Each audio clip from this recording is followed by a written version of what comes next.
Our new corporate director instituted a zero-tolerance policy for undocumented troubleshooting, telling us that if a system fix wasn't backed by a signed corporate ticket, we weren't allowed to touch it.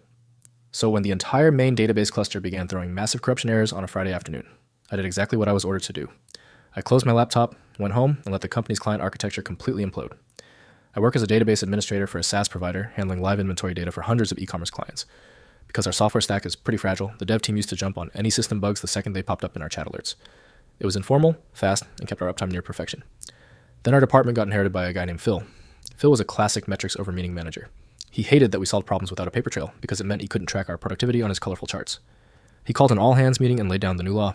Effective immediately, no engineer was allowed to modify, restart, or even investigate a server issue without a formal ticket submitted by a client, routed through a help desk agent, and manually signed off by Phil himself.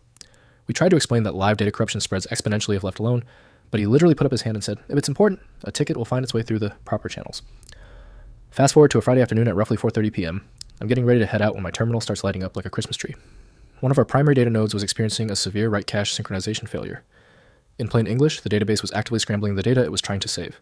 Fixing it would have taken me exactly 5 minutes and 2 lines of code to isolate the bad node. I opened our internal messaging app to alert the team, but then I stopped and remembered Phil's zero-tolerance rule. There was no client ticket yet because the lag hadn't hit their storefronts. There was no help desk routing, and Phil had already left early to play golf. Instead of touching the server, I logged into our engineering log, wrote a brief note stating that I observed server anomalies, but was refraining from intervention to stay strictly compliant with the new ticket protocol. I shut down my workstation, packed my bag, and walked out the door right at 5 p.m. By Saturday morning, the corruption had completely spread from the single bad node to the entire mirrored backup cluster. Web storefronts across the country were displaying total garbage data, and users couldn't log into their accounts. Because it was the weekend, the automated help desk just queued up thousands of angry customer complaints into a massive digital pile. But since Phil wasn't working, no one was there to click the manual authorization button to route them to the on-call engineer.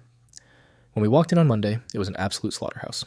The company had breached its service level agreements with over 40 major enterprise clients, resulting in massive contract cancellation threats.